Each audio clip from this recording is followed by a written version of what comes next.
প্রতিবার বাড়িতে গেলেই আমি মায়ের থেকে সিম্পল কিছু রেসিপি শিখে আসি, যেগুলো এসে হোস্টেলে যেন রান্না করে খেতে পারি। এইবারও আমি এই রেসিপিটা শিখে আসলাম।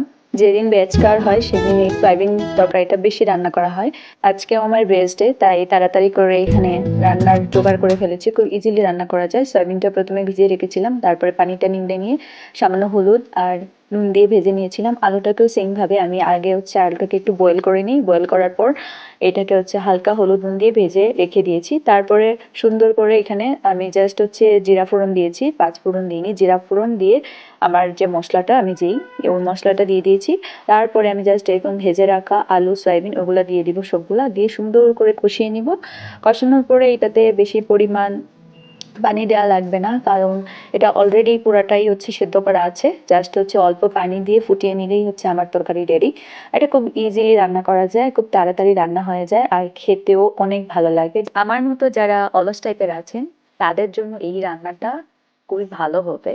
খুব ইজিলি রান্না করা যায়। নিরামিষ খাওয়ার দিনে এই রেসিপিটা সবারই ভালো লাগবে, কারণ এটা খুব সহজ একটা রেসিপি। আর আমি তো ভাজতে ভাজতেই অর্ধেক খেয়ে নিই, ওই জন্য আমি যতটুকু প্রিপারেশন করি রান্না হওয়ার পর তার অর্ধেক হয়ে যায়।